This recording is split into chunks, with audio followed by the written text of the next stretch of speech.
Madasigong katawhan sa kandulawan, uway usa sa atong gisaligan. Kusog ug kakugi maoy gipuhunan ug sa panalangin ni San Agustin. Kung ang Pilipinas ang paghahisgutan sa laraw nga sining ug kultura, ilabi na sa ekonomiya ug industriya, puhunan na nato. Ilabi na nato mga lumad sa dakbayan sa Sugbo ang atong mga nagkadaiyang mga talento. Atong panahon ug mga kaibalo ug kahanas nga gikan pa sa atong mga katigulangan. Gikan sa lechon sa Talisay, mga bulak nga kapis nga dayan-dayan sa mga karaang simbahan, mga disenyo ug mga dekorasyon nga mga muebles ug uban pang mga dayan-dayan sa panimalay. Uban pang mga gamit, kining tanan mao'y bunga sa pagpaningkamot ug buhat sa mga kamot nga adunay mga tinguha ug mga pangandoy. Sa paglutaw na karong panahona sa mga mabag-ong teknolohiya, kining mga porma ug pamaagi sa pagpanginabuhi mao'y alao ug may posibilidad nga makalimtan. Kaya kaning tradisyonal, taas ug lisod, pero mabulukon, ligon ug mapuslanon, pinaagi sa tinaghanang matang sa panginabuhian. Mapulihan sa moderno, hamubo, dali, teknolohikal ug mas didako o dinaghanang produksyon. Makahulugan tuod ang modernisasyon, pero unsa man ang kahulugan niini sa kultural o tradisyonal nga matang sa panginabuhian. Mga kapangutaan ta, importante pa paghihapon ni Subo, at tuwa pa baging gihatagan ng hustong bili, dungog og dahig ang lokal nga sining. Subo, di unsa man kini pagtabang, pagtukod o pagdahi ang ilang gilaungan. Ang atong nagkadaiya-iyang mga nawi-nawing kaugmaon.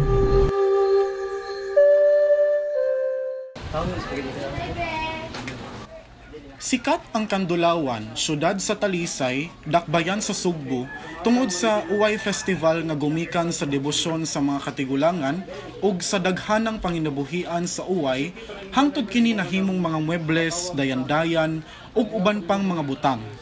Usa kini sa mga mabulokon nga panginabuhian, ilabi na nga kadaghanan sa mga nabuhi ug gabuhi gumikan niini, parte usab sa usa ka banay o pamilya nga dugpol ang mga puloy-anan.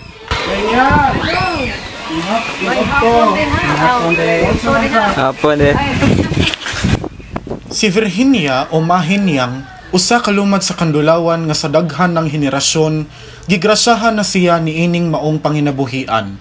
Swerte ang among team nga nakaplagan siya nga nagbarnish og mga rocking chair, usa sa mga daghanan nga mga produkto nga gikan sa Uway o Ratan.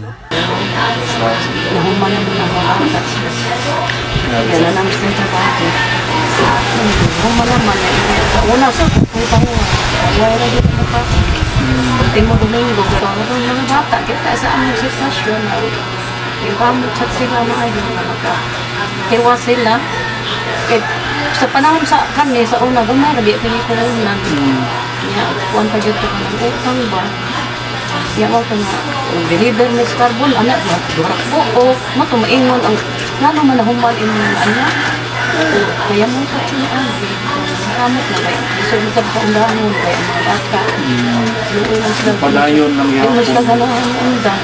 So daghan sa lagi mong gitrabaho karon, no? Napagkukul dito yan. Kaya ang sakot lang makwa sa kumbana ba? Kaya ito masad na nagsadlay naman dahil o ka ng ratang yapon. Base sa mga sugilanon sa mga lumulupyo dinhing sa Kandulawan, kalimitan gayod nga ang mga kalalakihan ang magpanday sa mga frame kung asa usab ibutang ang mga ginawi o gihimay-himay nga mga uway pinaagi sa mga kababayin-an. Ako na lang si mo sayas.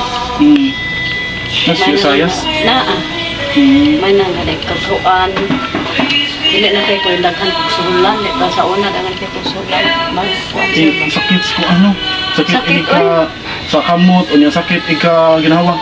Dili to sila nagtuog to sa lain nga ikaw nagkuan kay ko tan-awa ko kamot o. Bata pa wa sayas ah. Bila edad na mo, primero akto, kuan pa to siya kanang naaman ni Ratan Split. Kung gagmay siya ba mo kana mo iwin. Ang uway usa ka pulong sa Filipino nga nagpasabot og ratan sa in-Ingles. Ang ratan usa ka natural nga material nga nagikan sa mga sanga sa usa ka palma nga kasagarang gigamit sa paghimo sa mga muebles, basket ug uban pang mga butang. Giila kini tungod sa iyang pagka-flexible ug pagka-lig-on ug pagkakusog nga naghimo niini nga popular nga kapilian alang sa nagkalain-lain nga mga aplikasyon. Unsa sad kaha ang mga produkto nga mahimo gikan ani? Rocking chairs, mga kiddie stool, kanang kanli na contour nga uway ani mga table, side chair o katong armchair ani mga armchair. Maanindot kaayo ang mga produkto sa uway, pero unsaon day ni pagbuhat? Giadto namo ang Peperios Uway Products and Services ug didto namo nahikaplagan ang mabusisi ug lisod nga proseso sa paghimo og mga produkto sa uway. Base sa mga lumulupyo nga amo ang na-interview, ang tradisyonal nga proseso paghimo og mga produkto sa uway kay magsugod sa pagpainit sa tulid pa nga sanga sa uway para mabawg. Lihaan kini pagsunod para mahimong pino ug mawala ang mga sunog-sunog niini. Human ang pagliha, musunod ang pagbutang sa mga ginawi nga mga uway o mga parte nga gitawag nga weaving. Ibutang kini pinaagi sa tucker o mga lansang. Aduna say uban nga kinahanglan manumano nga martilyuhon ang mga beam o uban pang parte aron mas mulig-on. O para mugwapa kini, barnishan kini o sa ubang higayon, pintalan. Ano din si mga higala kay tinuod ni siyang uway na kanang gi-wave gyud pero rattan split so rattan uway pwede ra ma-interchange. Kani siya so ako ang mga bantayan kay kanang mura sa siyang legit nga uway pero sa katunayan plastic jud ni siya. It's just kanang para mas mo baga siya, mas mo dako kay aron mas madali ang trabaho. Damo example sa furniture na naghimo og uway, di ba? Naay base, ang iyang base kay mo ni gigamitan og uway, ang kaning iyang weave kay mo ni plastic. Parehas na sa sumpay ra na siya sofa gihapon na. Sa ako siguro kay believe lang ko ba kay while nag-make sila nga to ba kay kita ka to silang place like ila to maruot ang ilang kuan ba ilang pag demand o like yun sa nila ba na sa kwarto na by times na mabalik ba ilang pag kapag make atong furniture just naagi daw hindi na naman kayo nasa daw kung kayo ang ilang palit sayang sa Japon sayang daw po nagno dre ko ano kung sa ganang grabe ba kay until now naagya po siya ron kay Sir Pan ni kuan gyapon siya ba ni overcome gyapon siya ang pagnegosyo nila nga na even now na usahay ra ang ilang kita nihit na kayo. Ako also ang akong gikuan kay ang paghimo gani paghimo kada makaingamot handmade mong good saktis na kayo nanaon nimo ba